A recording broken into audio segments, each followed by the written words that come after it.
तो हे दोस्तों, फिर से आप सभी का स्वागत है 100,000 के और एक नए धमाकेदार एपिसोड में। तो जैसा कि हमने देखा था कि पिछले एपिसोड में कैसे एंसेस्टर जियांग के पास ड्रैगन किंग आ चुका था, लेकिन शु इनके दोनों ही डिसाइपल लगातार एंसेस्टर को भड़काने की कोशिश कर रहे थे कि टीआरएन सेट के सारे ही डिसाइपल्स काफी ज्यादा एविल हैं। लेकिन एंसेस्टर ने उन दोनों की बातों को इग्नोर करते हुए आखिरकार ड्रैगन किंग को अपने सवारी के रूप में एक्सेप्ट कर लिया था। ड्रैगन किंग भी एंसेस्टर का दोबारा सवारी बनकर काफी खुश हो गया था और फिर ड्रैगन किंग एंसेस्टर को लेकर हवा में फ्लाई करने लग गया था। लेकिन तभी वहां पर किंगसू भी आ गई थी। तो अब आगे तो इस नेक्स्ट एपिसोड के शुरुआत में हम देखते हैं कि शुयन के दोनों ही डिसाइपल किंगसू को मारने के लिए अपनी ताकत और ऑरा को रिलीज कर चुके थे। ये देखकर किंगसू भी उनके खिलाफ अपने ऑरा को रिलीज कर देती हैं। लेकिन वहां पर जो आम लोग थे इन दोनों को देखकर काफी डर के मारे वहां से निकल जाते थे, क्योंकि उन्हें समझ में आ जाता है कि इन दोनों के बीच अब खतरनाक फाइट होने वाली है।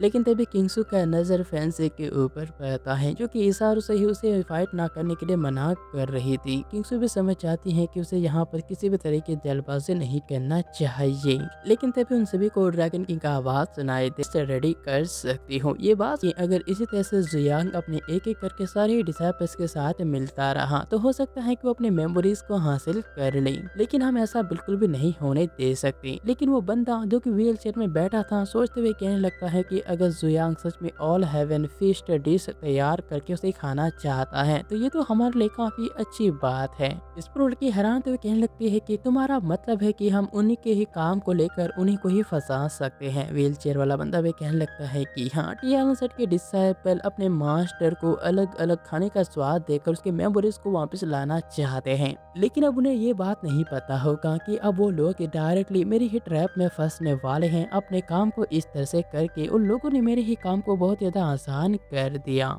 जिसके बाद यहाँ से सीन बदलता है और हमें ड्रैगन टाइगर क्रेन किचन का सीन दिखाया जाता है, जहाँ पर हम किंगसू को देखते हैं जो कि अपने एंसेस्टर के लिए हर एक डिश को अच्छे तरह से रेडी करके ऑल हेवन फिस्ट डिश को रेडी कर रही थी। वहीं पर हम एक छोटे बच्चे को देखते हैं जिसका नाम शीफू था। वो अपने मास्टर के लिए खाना लेकर जा रहा था कि तभी अचानक उसे अपने पेट में बहुत ही अजीब तरह से दर्द महसूस होता है। लेकिन उससे भी हैरानी की बात तो ये होता है कि वहाँ पर सु इनकी डिसाइपल भी उस बच्चे को बचाने के लिए आ जाती है। वो उसे ऐसे दिखाती है जैसे कि वो उसकी मदद करने के लिए यहाँ पर आई है, लेकिन मदद करने के बहाने अचानक वो सीफू के हाथों से आखिरी बचा हुआ डिश भी उठाकर सीधे आगे बढ़ने लगता है। और इससे भी हैरानी की बात यह था कि जैसे ही वो लड़की सीफू को छोड़ती है अचानक ही उसका दर्द पूरी तरह से ठीक हो जाता है। हालांकि ये देखकर उसे काफी हैरानी भी हुआ था, लेकिन उसकी मास्टर उससे पूछती है कि क्या वो ठीक है। इस पर वो लड़का कहने लगता है कि हाँ, मैं अब पूरी तरह से ठीक हूँ।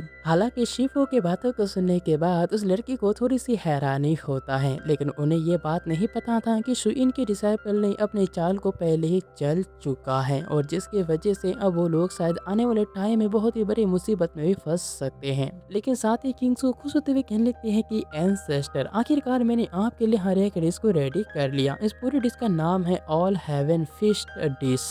दूसरी तरफ हम सुइन की डिसाइपल को देखते हैं जो कि अपने साथी के पास जाकर उसे बताती है कि मैंने हर एक डिश में अपना पॉइजन मिला दिया है और यहाँ पर जुयांग अपने फ्लेवर के मदद से अपने मेमोरीज को हासिल नहीं कर पाएगा। जबकि वही दूसरी तरफ किंगसू कुछ और ही सोच रही थी। वो सोच रही थी कि एंसेस्टर जैसे ही इनमें से एक भी डिश को चखेगा उनके स्वाद के अनुसार उनकी मेमोरीज वापस आ जाएंगी। लेकिन यहाँ पर दोनों ही लोग आपस में ही अलग अलग तरह की सोच रहे थे। सो इनका डिसाइपल सोच रहा था जैसे ही एंसेस्टर इनमें से एक भी डिश को खाएगा उसे पॉइजन हो जाएगा, जिसकी वजह से वो काफी गुस्सा हो जाएंगे। लेकिन यहाँ पर किंगसू अलग ही सोच में थी कि उसके मेमोरीज वापस आ जाएंगे।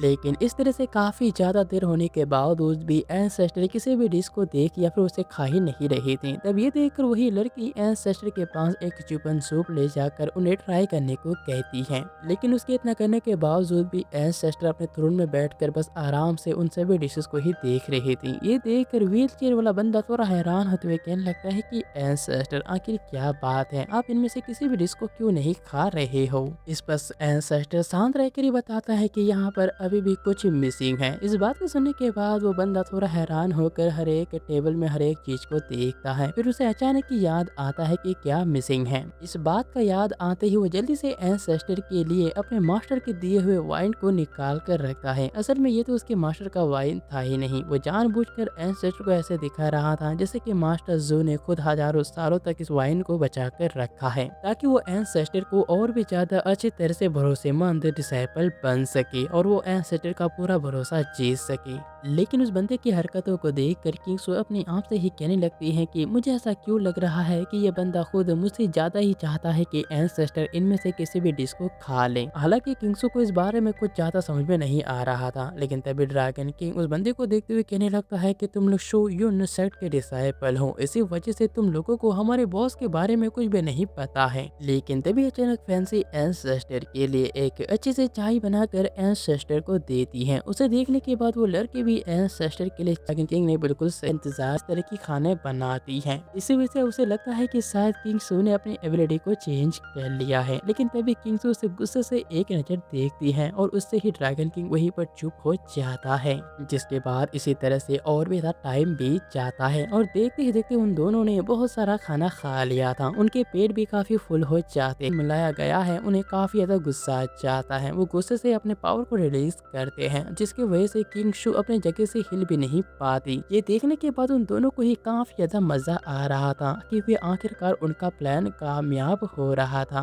दूसरी तरफ हम किंग शू को देखते हैं जो कि एंसेस्टर के पावर की वजह से हिल भी नहीं पा रही थी। जिसके बाद एंसेस्टर अपनी उंगलियों को हिलाकर स्नैप कहता है और देखते ही देखते काफी तेजी के साथ ऐसा लग रहा था जैसे कि किंग शू की बॉडी के अंदर बहुत ही ज्यादा एनर्जी भर रहा है। उसे काफी ज्यादा पेन भी होता है और कुछ ही देर में अचानक ही किंग शू एक ब्लू कलर के क्रिस्टल में कन्वर्ट हो जाती है। लेकिन उससे भी ज्यादा डरावना बात तो ये था कि ब्लू क्रिस्टल अचानक ही वहां से गायब हो जाता है, यानी कि इसका मतलब ये था कि किंग शू अब मारी जा चुकी है। हालांकि यहाँ पर ये देखकर फैंसी और ड्रैगन किंग दोनों ही किंग्सू की मदद करना चाहते थे, लेकिन एंसेस्टर के पावर के सामने वो दोनों चींटी के अलावा और कुछ भी नहीं होते हैं। जिसके बाद एंसेस्टर उन दोनों हिस्सों इनकी डिसाइपल को लेकर वहां से निकल जाते हैं। उनके जाने के बाद किंग्सू और फैंसी और ड्रैगन किंग दोनों ही ठीक हो जाते हैं, लेकिन ये देखकर वो दोनों ही अपनी आंखों में आंसू लेकर आ गए थे, क्योंकि उन्होंने कभी नहीं सोचा था कि उनका एंसेस्टर ही अपने ही डिसाइपल को इस तरह से मार डाल सकते हैं। और इसी वजह से उन्हें समझ में आ जाता है कि जितना जल्दी हो सके उन्हें अपने एंसेस्टर के मेमोरीज को वापस लाना होगा, नहीं तो धीरे धीरे उनका पूरा टेल इंसेक्ट ही डिस्ट्रॉय हो जाएगा, जो कि बिल्कुल भी अच्छी बात नहीं है। तो दोस्तों इसी के साथ ये शानदार एपिसोड जो है यहीं पर एंड होता है। लेकिन अगर आपको ये एक्सप्लेनेशन थोड़ा सा भी अच्छा लगा तो प्लीज चैनल को सब्सक्राइब करके मुझे सपोर्ट कीजिए। Thank you for watching.